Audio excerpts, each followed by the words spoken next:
주일 성경 말씀은 구약 성경 신명기 제4장 1절부터 9절까지 말씀입니다.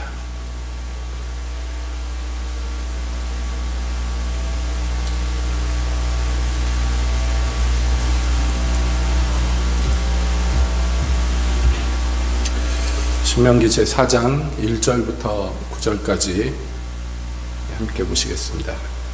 신명기 4장. 이스라엘아, 이제 내가 너희에게 가르치는 규례와 법도를 듣고 준행하라. 그리하면 너희가 살 것이요 너희의 열조의 하나님 여호와께서 너희에게 주시는 땅에 들어가서 그것을 얻게 되리라. 내가 너희에게 명하는 말을 너희는 가감하지 말고 내가 너희에게 명하는 너희 하나님 여호와의 명령을 지키라. 여호와께서 바알보레이를 인하여 행하신 바를 너희가 목도하였거니와 바알보를 좇은 모든 사람을 너희의 하나님 여호와께서 너희 중에서 진멸하셨으되 오직 너희의 하나님 여호와께 붙어 떠나지 않은 너희는 오늘까지 다 생존하였느니라.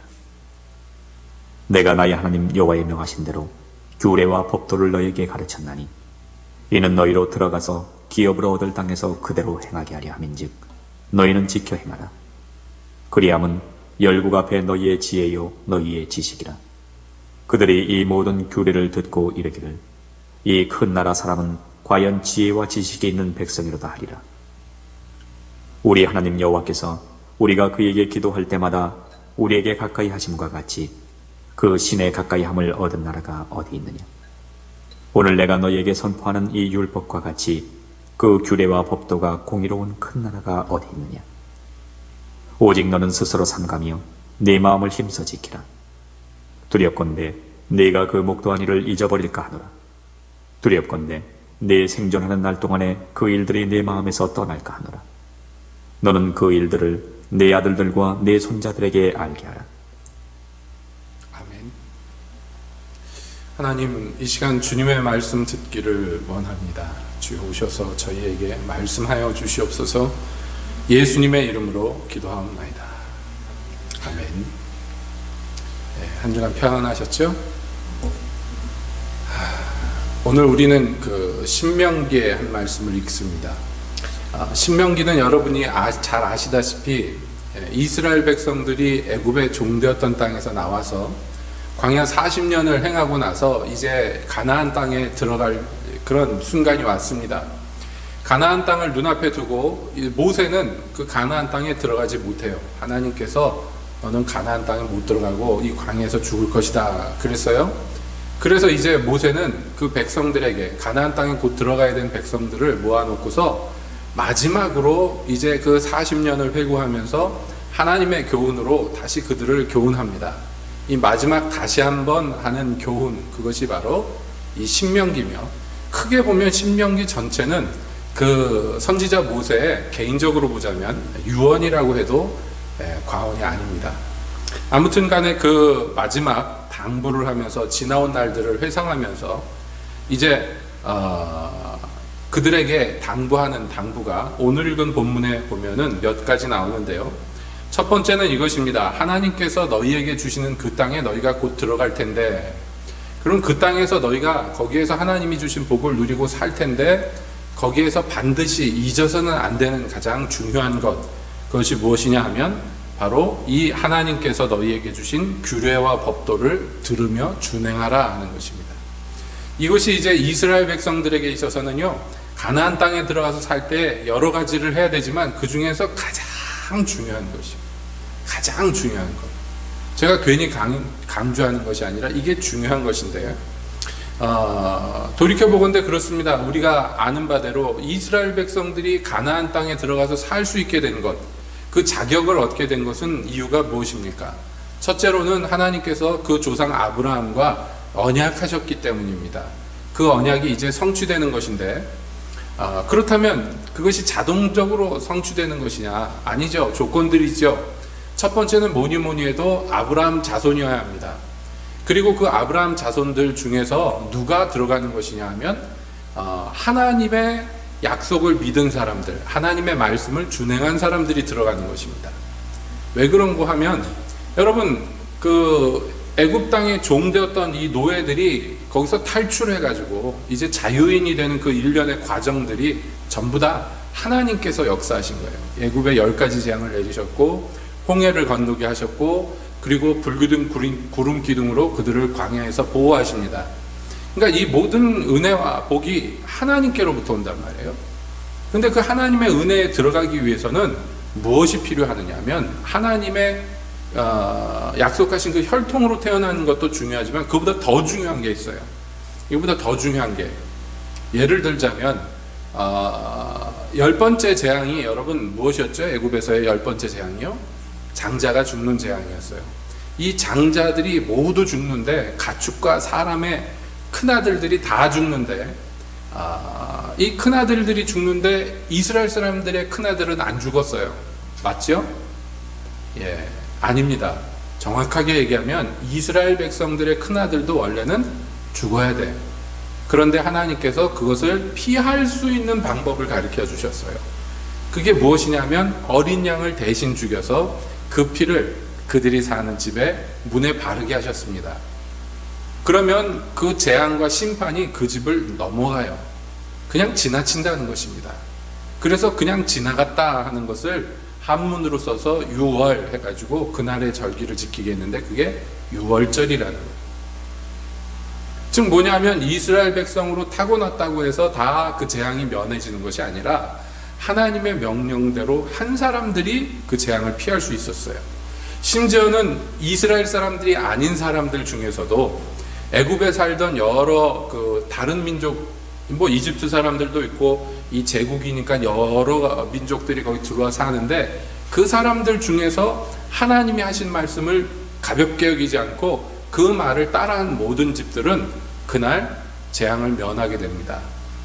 그래서 출애굽할 때 이스라엘 백성들만 나온 게 아니라 성경에는요, 그들과 함께 중다한 잡족이 함께 나왔다고 성경이 얘기합니다. 그러니까 와, 이스라엘 하나님만이 진짜 하나님이구나, 이것을 깨달은 사람들이 자기 민족과 자기 종교를 버리고 이스라엘 백성과 함께 출애굽하는 데 동참해서 나가요. 그러니까 이 사람들은 계속해서 이스라엘 백성들하고 함께 사는 것입니다. 그 대표적인 예가 나중에 보면 모세가 재혼을 하는데 그 재혼한 대상이요, 이디오피아 여자예요. 구스 여인이죠. 그 사막 한가운데서 어디 그 해외 결혼을 하겠습니까? 그 이스라엘 민족 가운데 사는 그 사람들 중에 하나였어요. 자, 그러니까 이스라엘 민족이라고 혈통으로 타고났다고 다 저절로 하나님의 축복을 그냥 거저받는 게 아니란 말이죠. 그래서 여기 모세는 그 일을 상기시키기 위해서 바알보올의 사건을 이제 상기시킵니다. 이 바알보올의 사건은 무엇이냐면 발락 왕이 선지자 발람을 초청해서 이스라엘을 저주하려고 했는데 저주를 못했죠. 하나님이 못하게 하셨습니다. 그래서 어떻게 했느냐, 발람이 꾀를 내서 그 자기 계교를 발락에게 가르쳐 줍니다. 내가 저주는 못했지만 이스라엘이 저주받을 수 있는 방법을 가르쳐 주겠다. 그래서 함정을 파는데 뭐냐면 바알부올이라는 이 우상을 섬기는 이 제단을 만들어 놓고요, 거기서 축제를 벌이고 거기에 이스라엘 사람들을 초청을 했어요. 미인계를 써서. 그래가지고 이스라엘 사람 중에 많은 사람들이 와가지고요, 그 바알보올의 제단에서 절하고 거기서 우상의 제물을 먹고 이방 여자들하고 재미를 봤단 말이죠. 이게 바알보올의 사건이고, 이로 말미암아 하나님의 진노가 이스라엘의 진에 미칩니다. 그래서 이스라엘의 진에 이 하나님의 진노가 내려가지고 많은 사람들이 죽었어요.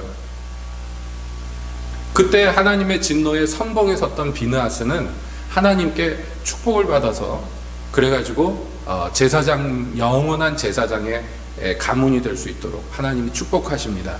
아무튼 간에 그 바알부올의 사건을 예로 들어서 모세가 설명해요. 광야에서 하나님을 거역하다 심판당한 일이 한두 번이겠습니까? 많은 이 사건을 특별히 기억나게 하면서 말합니다.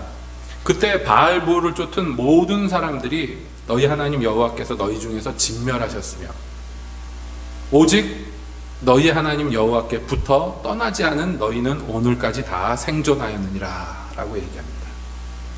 무슨 말씀인지 알겠죠? 지금 이 말을 듣는 사람들, 이 모세의 말씀을 듣는 사람들이 그렇지 하고 깨닫게 하는 거예요. 맞아. 왜냐하면 비교적 이 바알보울의 사건은 지금 이 신명기가 쓰여지는 당시하고 비교적 가까운 시일에 일어났던 큰 사건이기 때문에 더 뼈저리게 아는 것입니다. 맞아. 그때 많은 사람들이 죽었지. 많은 사람들이 재앙을 받았지. 그때 나는 참 감사하게도 그 다른 사람들이 그 바알 신당 가자 그러는데 안 따라가고 난 그것을 거절해가지고 죽지 않고 살았지 하고 기억나게 하는 거예요. 그러니까 지금 보세요. 누구만 가나안 땅에 들어가느냐 하면 좀 심하게 얘기하면 생존자들만 가나안 땅에 들어가요. 사실 그렇죠. 생존자들만 들어갑니다. 근데 이 생존자, 광야에서 죽지 않고 살아남은 이 사람들의 특징이 무엇이냐 하면 하나님께 붙어 있어서 떠나지 않은 것, 이거예요. 딴 게 아닙니다. 모든 사람이 광야에서 하나님의 축복과 은혜 가운데 살았습니다. 매일 아침 내리는 만나를 먹고 살았고요. 그리고 반석에서 나오는 그 물을 마시고 살았어요. 하나님의 보호하심으로 매일매일을 살았습니다. 40년 동안 옷이 해지지 않고 신발이 닳지 않았어요. 그 동일한 축복과 동일한 은혜를 입었지만 그러나 그들 중 다수는 광야에서 죽었어요. 사실 애굽에서 나온 사람들 중에 기성세대 20세 이상으로 나온 사람들 중에 끝까지 생존한 사람은 둘밖에 없는 거예요. 나머지는요, 광야 40년 동안 다 죽었어요. 이런 사건 저런 사건에 휘말려 가지고 다 죽었어요. 20세 이하로 나온 사람들 중에서도 이런 바알보울의 사건에 휘말린 사람들은 다 죽었어요. 지금 이 말을 듣고 곧 가나안 땅에 들어갈 수 있는 자격을 얻은 사람들은 그러므로 생존한 사람들이에요. 그래서 바울 사도는 이렇게 얘기합니다. 경기장에서 뜀박질하는 사람들, 달리기 하는 사람들은 많지만 면류관, 요즘으로 얘기하면 메달 따는 사람은 한 사람밖에 없다. 그렇게 얘기해요. 뛴다고 다 의미가 있는 게 아니라. 그러므로 모든 육상 선수들이 경기 트랙에 섰을 때는 목표는 한 가지예요. 메달 따려고 거기 서는 것이죠. 누가 머리수 채우려고 들어가서 서 있겠습니까? 누가 그것을 원하겠습니까? 그러니까 우리에게 가르치는 성경의 가르침은 동일합니다. 신구약을 통틀어 동일한데 끝까지 가라는 거예요. 끝까지 가서 마침내 주님 나라의 문으로 들어가라는 거예요. 그 집에 들어가라는 거예요. 출발했으므로 나는 다 됐다 아니라는 거예요. 지금 이 말하자면 가나안 땅이라는 꼬린 지점을 앞에 두고 지금 모세 선지자가 말하는 얘기가 그것입니다. 너희가 지금까지 왔던 길을 되돌아보라는 거예요. 어떻게 했느냐? 지금 너희가 생존했기 때문에 거기에 들어갈 자격을 얻었지 않느냐? 자, 그렇다면 그 땅에 들어간 이후에는 그러면 어떻게 삽니까? 나는 드디어 골인했으니까 이제 됐다. 아닙니다. 또 거기부터 새로운 경주가 시작이 돼요.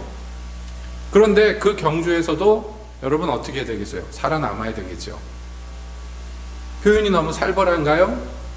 그렇지 않습니다. 여러분, 이 성령으로 시작했다 육체로 끝나는 사람이 얼마나 많으며 믿음에서 파선해서 하나님을 배반하고 돌이키는 사람은 또 얼마나 많습니까? 멀리 갈 것 없습니다. 우리가 요즘에도 뉴스를 계속 장식하는 대형교회 목사님들 보세요. 여러분, 대형교회가 됐다는 것이 어떤 의미에서는요, 축복의 증거 중에 하나예요. 사람이 그렇게 막 수십만 명이 모인다는 건요, 인력으로 할 수 없는 일이에요. 하나님이 아무튼 축복을 하셔서, 처음에 무슨 이단 사설로 시작하지 않은 이상 하나님이 축복하셔서 아무튼 양적으로 그렇게 큰 교회가 됐지요. 그런데 그 끝이 대부분 좋지가 않지요. 대부분 세상에서도 조차 손가락질을 받는 지경에 이릅니다. 그거 왜 그럴까요? 여러분, 그런 것들을 보면서 우리도 함께 혀를 차고 욕을 할 수는 있습니다. 그러나 이게 남의 얘기가 아닌 것은 분명해요. 여러분, 그때 처음 시작할 때 얘기들 들어보면, 그런 대형 교회들 보면 처음 시작할 때요, 보통 일들이 있었던 것이 아니에요. 참 어려움도 많고 시험도 많고, 처음부터 누가 크게 시작한 사람들이 어디 있습니까? 조윤기 목사님 저 불광동에 그 피난민들 모여 사는 그 제일 가난한 달동네에서, 그 달동네 중에서 집 한 채 어디 구할, 판잣집도 구할 여건이 안 돼가지고 동대문지 남대문지 거기서 천막 끊어다가 자기 손으로 뚝딱뚝딱 나무로 뼈대 만들어서 텐트 치고 거기서 시작했어. 그거 사진전에 회고록 사진전 이렇게 붙여놓은 거 보니까 뒷벽에, 그땐 전도사죠, 조윤기 전도사님 설교하는데 뒷벽에 배경이요 신문지로 도배를 해놓은. 옛날에 못 사는 집들 도배지 없어서 다 신문지로 했잖아요. 기억나시죠? 그런 데서 그렇게 가난한 사람들 몇 명 모아놓고 시작했어요.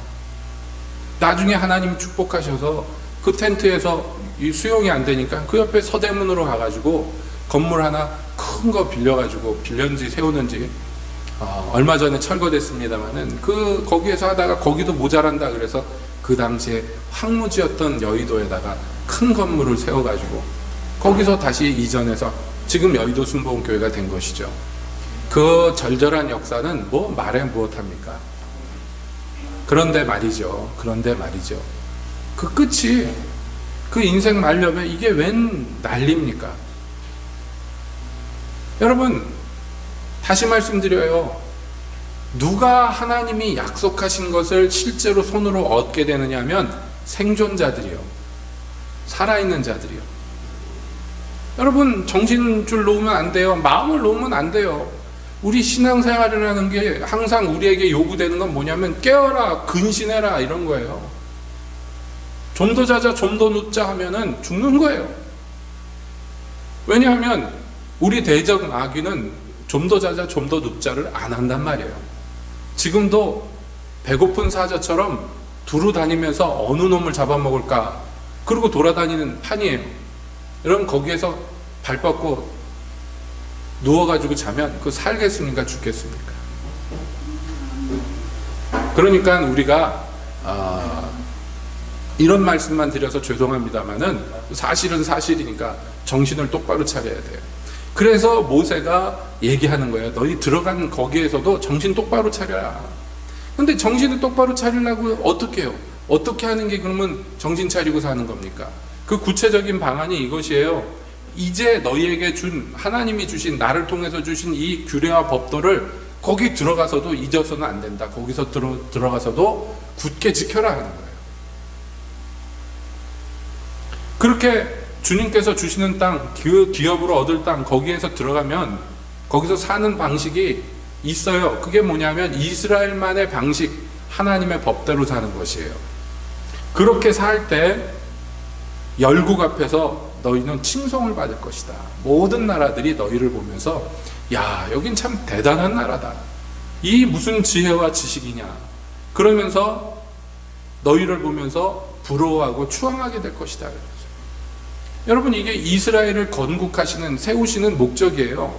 이 사람들로 말미암아 만민이 복을 받게 하는 거예요. 어떻게 만민이 복을 받겠습니까? 만민이 보고, 너희를 보고 나오는 거예요. 이 나라로 나오는 거예요. 이 나라에 뭐가 있었어요? 하나님이 계셨어요. 이게 오늘날 교회의 목적과 사명을 지금 그림자로 보여주는 것입니다. 여러분, 교회가요, 세상에서 손가락질 받으면 복음이 전파될 수가 없어요. 교회를 보면서 세상 사람들이 감탄하면서 이 무슨 지혜와 지식이 많은 백성인가, 이 무슨 큰 나라인가 하면서 감탄하고, 나도 당신들이 믿는 하나님을 믿고 싶소, 이렇게 돼야지 되는 거거든요. 이 거꾸로 되면 안 돼. 아우, 저 예수쟁이들. 그러면서 고개를 절레절레 흔들면서 아우, 저것들 손가락질하고. 그런데 누가 예수를 믿겠냐. 만민이 복을 받으려면 여러분, 먼저 우리가 하나님의 가르침, 법도 안에 굳게 서 있어야 된다는 거예요.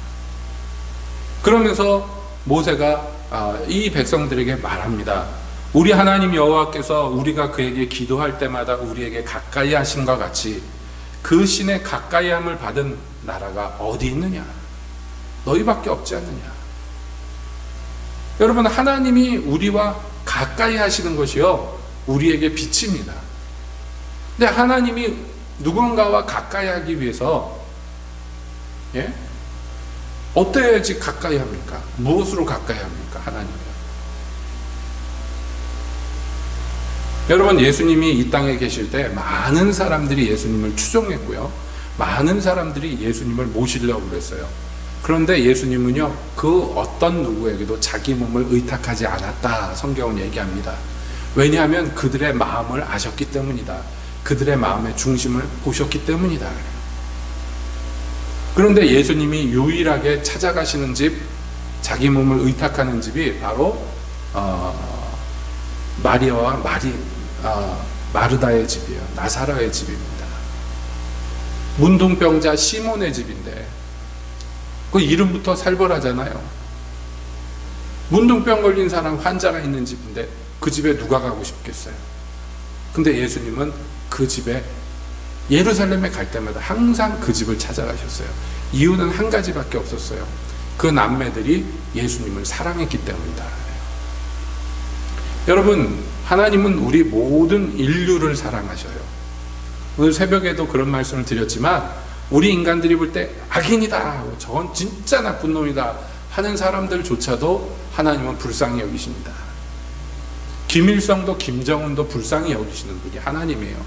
그렇다고 해가지고 하나님이 사랑하신다고 해서 김일성이 천국 가는 거 아니에요.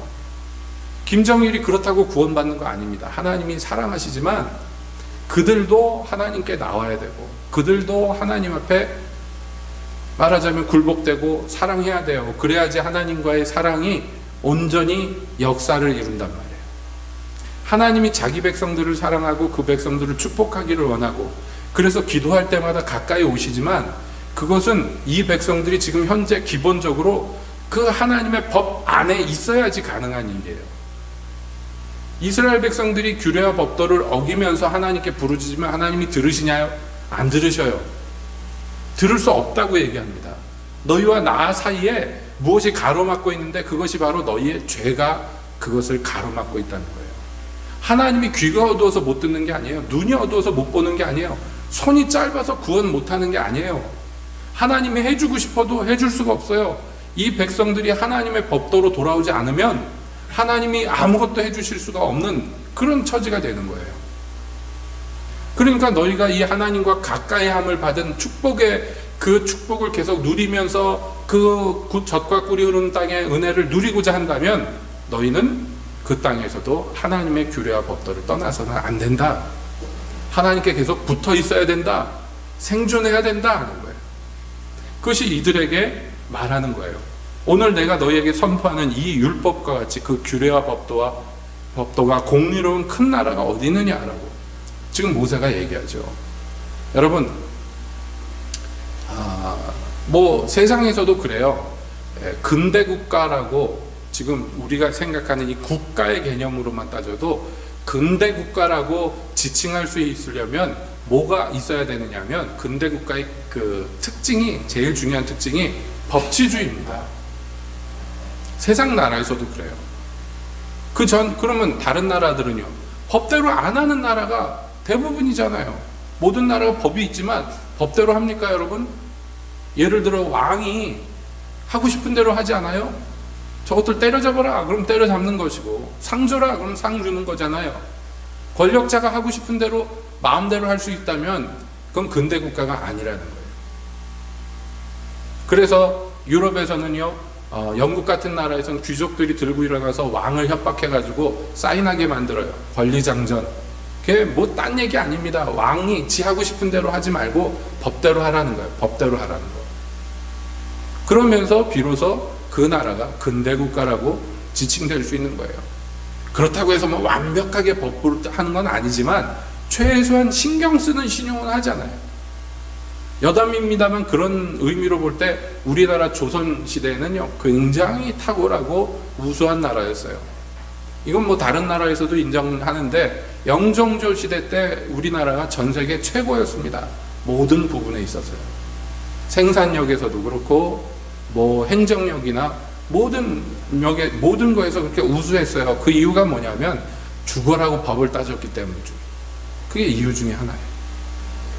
왕이라고 마음대로 안 하고 법대로 하려고 그래도 조금이라도 했단 말이에요. 여러분, 지금 이 모세가 말하고 있는 이 시대에는 두말할 것도 없어요. 이 고대 세계에서는요, 법이란 게 없지는 않지만은 그 법이란 게 뭐 제대로 제정이 된 것도 뿐 아니라 그 법대로 다스리는 법도 없어요. 권력자들 마음대로 하는 거예요. 그런데 지금 말하는 거예요. 너희와 같이 이렇게 공의로운 법으로 다스리는 나라가 어디 있느냐는 거예요. 이런 법을 받은 나라가 어디 있느냐는 거예요. 이건 축복입니다. 우리를 얽매는 사슬이 아니에요. 우리를 보호하는 굉장히 중요한 장치예요. 그렇기 때문에 하나님 백성들에게 요구되는 것은요, 좋은 것을 다 주셨으니 너희는 그대로 순종하라 하는 이 한 가지입니다. 여러분, 오늘날도 마찬가지예요. 우리가 하나님의 복을 얼마나 누리느냐, 하나님의 은총을 얼마나 누리느냐는 우리가 하나님과 얼마나 가까우냐와 마찬가지란 말이에요. 그렇기 때문에 우리는 이스라엘 백성들처럼요, 하나님의 뜻, 하나님의 법 안에 거하고 그것을 행하는데 힘쓰고 거기에 깨어 있어야 돼요. 딴 것이 중요한 것이 아닙니다. 이게 제일 중요한 것이에요. 그 다음에 뭘 하느냐? 오늘 읽은 본문의 9절에 이렇게 나왔어요. 오직 너는 스스로 삼가며 내 마음을 힘써 지키라 그랬어요. 여기 삼간다, 지킨다, 이것들이 다 무엇입니까? 조심조심하고 정신 똑바로 차리고 마음을 굳게 하고 이렇게 하라는 거예요. 하나님의 말씀이 있어요. 우리에게 주신 약속들이 있어요. 이거 가볍게 여기지 말고 등한히 여기지 말라는 거예요. 하나님이 우리에게 무엇을 말씀하실 때 여러분, 이것을 어떻게 받을 것입니까? 이게 중요해요. 너희 마음을 지키고 그것을 등한히 하지 말고 스스로 삼가라고, 하고 싶은 대로 하지 말고 주의 법대로 하라는 거예요. 두렵건대 내가 그 목도한 일을 잊어버릴까 하노라 그랬어요. 지금까지 보고 들었던 광야에서의 모든 경험들, 등 따숩고 배부를 때, 가나안 땅에 들어가서 편안하게 살 때 너희가 그것을 잊어버릴까 두렵다. 두렵건대 내 생존하는 날 동안에 그 일들이 내 마음에서 떠날까 하노라. 이제 광야 생활을 그쳤어요. 매일매일 만나 먹던 그 시절이 지났어요. 이제 자기 집에서 편안하게 자기 땅 가꾸면서 살아요. 아직 살아있어요. 내가 죽은 거 아니에요. 나이는 좀 들었지만 아직 살아있어요. 그런데 그렇게 살아있는 동안에 벌써 내 마음이 하나님께로부터 멀어질 것을 나는 두려워한다. 모세가 이렇게 얘기해요. 사람이란 게 그렇습니다. 여러분, 우리가 아무리 큰 은혜를 받아도 그거 몇 년 갑니까? 머릿속에 기억은 남아있어요. 내가 몇 년도에, 몇 년 전에 이러이러한 은혜를 받았다 하는 기억은 남아있는데 그 은혜 받을 때 내 마음이 뜨겁고 내 눈에 눈물이 흐르고 했던 그것들이 얼마나 가냔 말이에요. 기억은 남아있는데 그게 나한테 별로 영향을 끼치지 못해요. 그래가지고 아직 살아있는 동안에 그 일들이 마음에서 슬슬 사라져 없어지는. 여러분, 왜 성령으로 시작했다 육체로 끝나느냐고요? 그 사람 안에서 이런 일들이 일어났기 때문입니다. 여러 가지 경험들, 여러 가지 추억들, 여러 가지 체험들, 이런 것들이 기억으로만 남아서 그 마음에서는 흩어지고 흐려지고 지워진 거예요. 더 이상 그 사람의 마음은 그 은혜대로 돌아가지 못해요. 그래서 처음 사랑을 잃어버리는 거예요. 모세가 그것을 얘기하는 거예요. 뿐만 아니라 이렇게 된 사람들은, 즉 마음이 그 자기가 목격했던 일들에서 멀어져 버린 사람들, 자기가 직접 체험한 것인데도 이제 남의 일처럼 느껴지는 그 사람들은 어떤 일이 일어나느냐면 그 일들을 아들들과 손자들에게 알게 하지를 않아요. 자손들에게 물려주지 못해요. 왜냐하면 자기 아내도 없기 때문입니다. 제 아내도 없기 때문에. 그래서 어떻게 해야 할까요? 그러면 어떻게 해야 될까요? 여기서 누가 피할 수 있을까요? 세월은 흘러가고 기억은 흐릿해지고 예전에 내 경험들은 다 그냥 흩어져서 없어지는데 그러면 어떻게 할까요? 나이를 먹지 말까요? 세월은 그냥 지나가는데 어떻게 할까요? 어떻게 해야 됩니까? 내가 광야에서 살지 않지만, 내가 가나안 땅에 들어왔지만, 더 이상 매일매일 만나를 얻어먹지는 못하지만, 그래도 매일매일 주님의 법 가운데 주님께로 매일매일 가까이 나가는 거예요. 그래서 새벽 시간에도 우리가 함께 보았지만 히브리서에서 얘기합니다. 오늘이라 일컫는 동안에 매일매일, 딴 날이 아니에요. 내일로 미루지 말고 오늘, 또 그 다음날도 오늘, 그 다음날도 오늘, 매일매일 하나님 앞에 깨어 있으라는 거예요. 매일매일 정신 차리라는 거예요. 주님께 나아가라는 거예요. 매일매일. 하루를 미루면 하루만큼 멀어지고, 이틀을 미루면 이틀만큼 멀어지는 거예요. 여러분 스스로를 신뢰하지 마십시오. 여러분이 하나님을 찾지 않는 그 하루하루들이 쌓여서 여러분들의 마음에서 주님과의 누렸던 그 추억들이 흐려지게 만드는 것이고, 자기가 목격한 일에서 멀어지게 만드는 것이고, 그것은 해 아래서 사람에게 일어나는 일들이 똑같아요. 늘 똑같아요. 항상 그렇습니다. 그러므로 매일매일 주님 앞에 매일매일 나가야 돼요. 지금 모세가 가나안 땅에 들어갈 이 백성들에게 열심히 얘기하는 것이 그것입니다. 그래서 하나님도 이들을 아시기 때문에 최소한 1년에 3번 정도는 긴 기간, 마치 수련회 하듯이 그렇게 예루살렘 성전에 와서 최소한 8일 동안 하나님을 섬기게 합니다. 한 번 올 때마다 7, 8일 동안 하나님을 섬기고, 그리고 자기 집에 돌아가게 해요. 최소한이에요. 이건 최소한. 그보다 훨씬 더 많이 해야 돼요. 가장 최소한 1년에 3차례는 그렇게 하라고 가르칩니다. 왜냐하면 그래야지 너희를 종되었던 땅 애굽에서 건져낸 나를 기억할 거라고. 그리고 그것을 자손들에게 물려줄 수 있다고 그렇게 얘기합니다. 불행하게도 여러분, 이 하나님께서 모세를 통해서 근심하신 모든 일들이 실제로 일어났어요.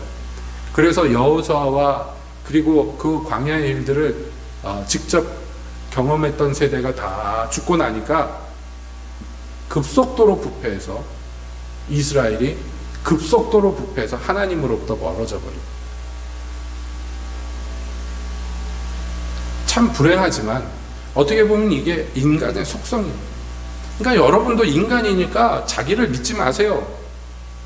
절대로. 나는요 뭐 대단한 사람 아닙니다. 나는요 그냥 다른 사람하고 똑같아요. 하루 자면 그만큼 잠드는 사람이고, 하루 쉬면 그만큼 주님으로부터 멀어지는 사람. 매일매일 주님께 나오기를 힘써야 돼요.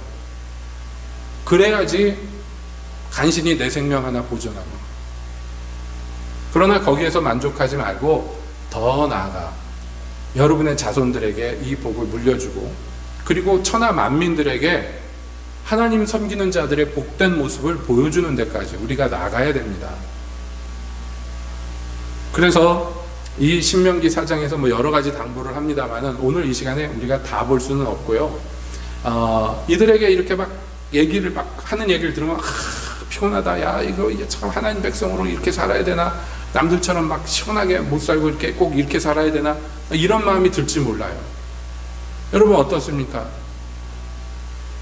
TV를 보면요, 꼭 그 시간대 되면은 막 그거 나오죠.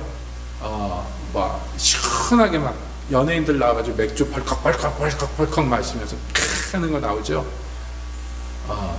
그런 거 보면 기독교인들 어떤 사람들 투덜투덜해요. 지금 저거 한 잔 마시면 그냥 속이 시원하겠는데, 내가 기독교인이라 이렇게 시원하게 못 살지, 답답하게 살지.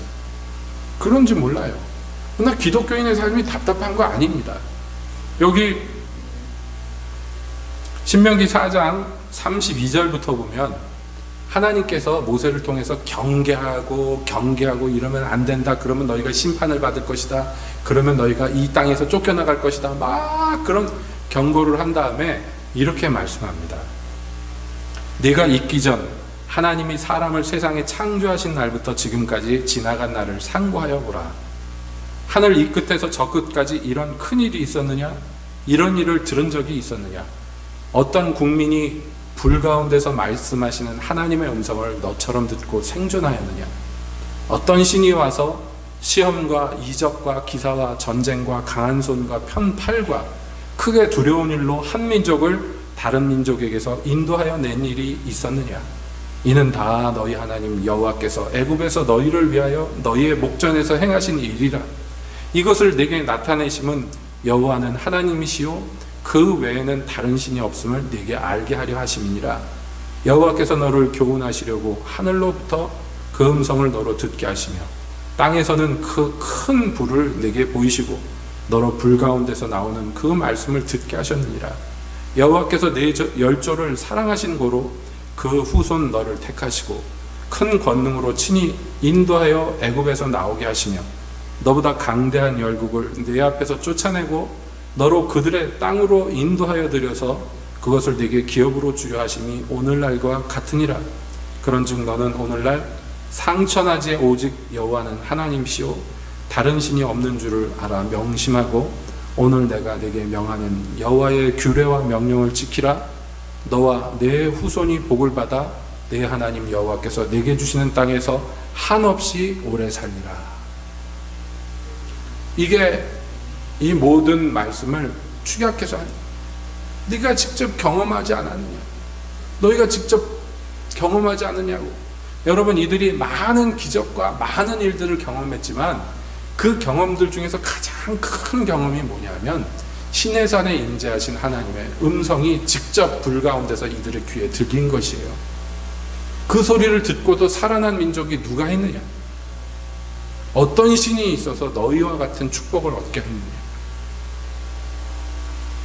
그렇게 축복하신 것은 너희가 행복하게 하나님이 주신 그 사랑받는 땅에서 영원히 살게 하려고 주신 것 아니냐. 그러니까 하나님이 이들을 괴롭히려고 명령을 규례를 주신 것이 아니에요. 그 땅에서 한없이 오래 살라고 복을 받아서 한없이 평안을 누리라고 주시는 것입니다. 여러분, 기독교인의 삶이 본질상 그것이에요. 우리의 자유를 억압하고 내가 하고 싶은 거 못하게 하고 그런 게 아니에요. 우리에게 복을 주시고 우리에게 평안을 주시기 위해서 행하시는 것입니다. 여러분, 오늘날 여러분을 보십시오. 여러분 같은 복을 얻은 자들이 또 어디에 있습니까? 모르겠습니까? 여러분이 어떤 축복을 받았는지 모르시겠습니까? 아셔야 됩니다. 여러분들이 어떤 은혜를 입었는지 모르시겠습니까? 여러분 같은 축복을 받은 사람들이 대한민국에 얼마나 있겠습니까? 그렇게 축복하시고 은혜로 지금까지 인도하신 것은 한없는 복을 한없이 누리게 하시기 위해서예요. 그러니 이것을 명심하시고 기억하십시오. 하나님의 음성이 들리고 하나님의 목소리가 여러분 귀를 울렸던 그것을 기억하시고 주님께서 말씀하신 것을 잊지 말고 당부하신 그 모든 뜻을 이루어드리는 우리 삶이 되어야 돼요. 그러기 위해서 다시 당부드립니다. 오늘이라 불리는 날 동안에 깨어 있으십시오. 깨어 있으십시오. 오늘이라 불리는 날 동안에 경성하여 하나님께 한 발 더 가까이 나가기를 힘쓰고 말씀과 기도로서 자기를 단련하고 연단하고 기도할 때마다 응답하시는 우리 하나님께 가까이 나가며 오늘날 그의 음성이 들릴 때 마음을 강팍히 여기지만 다만 아멘 하면서 주님 말씀하시옵소서 종은 듣겠나이다 무조건 순종하면서 어린아이와 같이 천국을 향해 끝없이 전진해 나가시는 저와 여러분 되시기를 예수님의 이름으로 축복드립니다. 기도하겠습니다.